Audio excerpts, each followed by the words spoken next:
5-minute laning phase between Xerath and Azir that makes me very, very sad. But hopefully the rotation will be stronger. Speaking of rotations. Yeah, actually, Koro coming in through this one as well as AmazingJ. Doesn't have his ultimate just yet. Deft finds his way in here using that ultimate and does pick up First Blood. Identical CS. And also 400 gold from First Blood should be big. Of course, with all those members being committed to top, Dragon is the result. Yeah, Dragon going to be the result. The teleport actually back in from AmazingJ. Look at Koro. So, what a teammate. Just waiting for He took half of his health bar off. Oh, goodness me. This is a 4 versus 1. AmazingJ in a lot of trouble. He's going to try his very best to escape. The Ignite's ticking down. Not a lot of hard CC. meiko really needs to find something as the heal gets popped as well. meiko does have the stunner available. Is he going to get in range? Oh. We'll never know, ladies and gentlemen, but he is going to get out safe and sound. Oh my goodness. I feel like that we should have some music. Dun, dun, dun, dun. I feel like David Attenborough should be coming in. I'm not going to try Sir again, David. Papa Smithy. Oh, actually, there's the Tibbers onto 2 members there as well as the Absolute Zero comes through. Drizzle, he's going to get healed up, but cataclysms himself to death as Zhao does manage to pick up Deft in this exchange. clearlove flayed back under the tower. A lot of damage. The double kill for Zhao, who's very low, almost kills himself on the Molten Shield, but the Mastery going to keep him alive. Top team, you are going to give them concessions that you wouldn't otherwise give to other teams because the confidence just not quite there. But Koro, he's going to get locked up here, wants to use the Dragon's Descent, but it might be a little bit too late here as he's going to fall down. AmazingJ picks it up with the Onslaught of Shadows. Tibbers does manage to pick up the Dragon in the meantime. Wait, so I don't know about Poacher's Knife in this situation. We saw Shu actually in a whole lot of trouble though as Absolute Zero comes through. Drizzle does manage to knock him out of that one as Raphael has found a place in the code, but clearlove flashes on top of him. The Azir is most definitely dead. Double kill now for Pawn as there's the boomerang coming through over the team. Pawn picking up a triple. AmazingJ now in trouble. No more Rift Walks to be had though, and he'll settle for a triple kill. Pawn always finds a way to get himself into these games. 50 range on your Rift Walk, but it's up every damn second. It's so strong.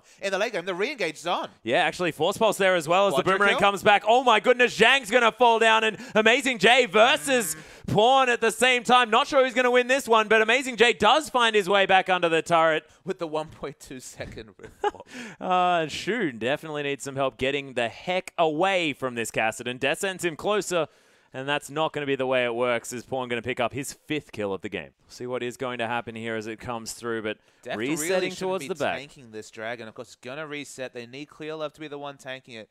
Deft really scared at 500 range of the Onslaught of Shadows. Death Sentence goes wide. They'll rush it down, but will there be a fight? Yeah, clearlove actually going to get it. Oh my goodness, Deft manages to spell shield the Cataclysm. Drizzle's going to fall down as the Sivir manages to take him out. Pawn now in the backside. ZangAo in a whole lot of trouble. He's going to fall down. Pawn picks up another kill there. Deft did fall down as the Emperor's Divide came through. Pawn trying to kite around this one as well as Raphael. Very, very low. The Sand Soldier's not going to be there anymore as AmazingJ falls after him, and Shu finds himself the last man standing. Pawn with the Rift Walk will still be there, but decides that killing minions is probably more important. Yeah, he can only really hope to buy time. No one's rotating aggressively, though, and they get the turret.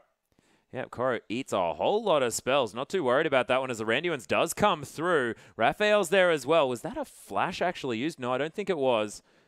As Koro trying to chase after. There's the Dragon's Descent as well as clearlove comes through with the ultimate. ZangAo going down very, very low. Death sentence onto Koro. Deft takes down AmazingJ. There's a beautiful Emperor's Divide though in the back line as Pawn trying to get in amongst this fight. The boomerang is enough and the double kill comes through for Deft. And man, Energy Pacemaker, they try to make the moves. They try to rotate and take turrets, but nothing they can do against this lineup. And EDG, they're going to take a Baron. It's a super low CC lineup, but so much damage coming through between Shyvana and Kassadin. The go button engaged with the on the hunt. The Baron damage is massive at this point. clearlove will just secure that one through, and there's nothing the EP can do. Waits for this Hecarim to get huge and Raphael to do so much consistent damage that they have a way back in? No. All right.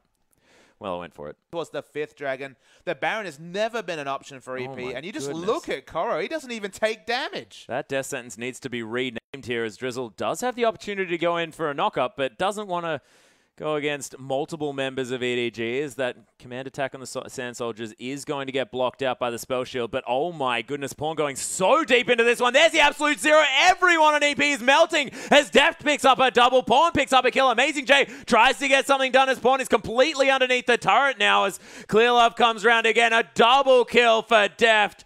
as Koro finishes off the last one. The triple, actually. So you're just ultimately a hipster. Yeah, pretty much. It's going to be a Tibbers on a shoe, though, and he's most definitely dead. Gets a nice box down, though. This might actually help out as Raphael with a decent Empress Divide, but the full channel of the ultimate to come through from clearlove as Pawn enters through the backside of here as well. Oh my goodness, ZangAo just got ripped apart. AmazingJ tries to ult in, but Drizzle's going to die. The double kill now for Pawn.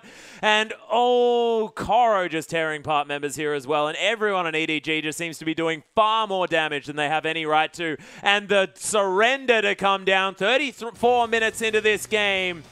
Energy Pacemaker tapped the mat, and EDG, I mean, it didn't look great at the beginning of that game, and then Pawn all of a sudden had 5 kills and 0 deaths.